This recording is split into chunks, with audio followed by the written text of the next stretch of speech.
السلام علیکم ورحمۃ اللہ وبرکاتہ۔ اردو ورلڈ دیکھنے والے تمام دوستوں کو تہہ دل سے خوش آمدید کہتے ہیں۔ ملک خراسان کا بادشاہ شکار کھیل کر واپس آنے کے بعد تخت پر بیٹھا ہوا تھا۔ تھکاوٹ کی وجہ سے اس کی آنکھیں بوجھل ہو رہی تھیں۔ بادشاہ کے پاس ایک غلام ہاتھ باندھے ادب سے کھڑا تھا۔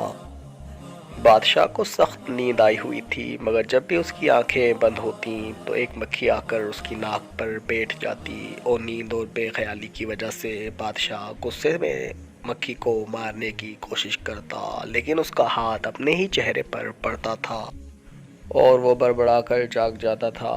جب 2-3 دفعہ ایسا ہوا تو بادشاہ نے غلام سے پوچھا، تمہیں پتہ ہے کہ اللہ نے مکھی کو کیوں پیدا کیا ہے؟ اس کی پیدائش میں اللہ کی کیا حکمت پوشیدہ ہے؟ غلام نے بادشاہ کا سوال سنا تو اس نے جواب دیا جو سنہرے الفاظ میں لکھے جانے کے قابل ہے۔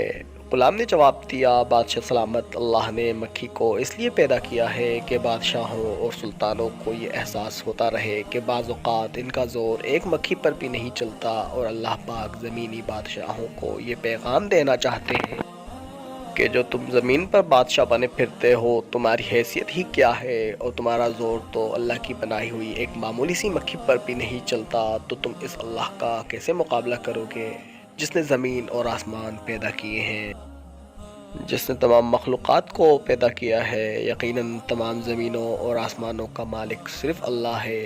کہتے ہیں کہ بادشاہ کو غلام کی یہ بات اتنی پسند آئی کہ اس نے اسے آزاد کر کے اپنا مشیر مقرر کر لیا۔ دوستو، اس طرح کی اسلامی اور معلوماتی ویڈیوز دیکھنے کے لیے ہمارے یوٹیوب چینل اردو ورلڈ کو سبسکرائب کریں۔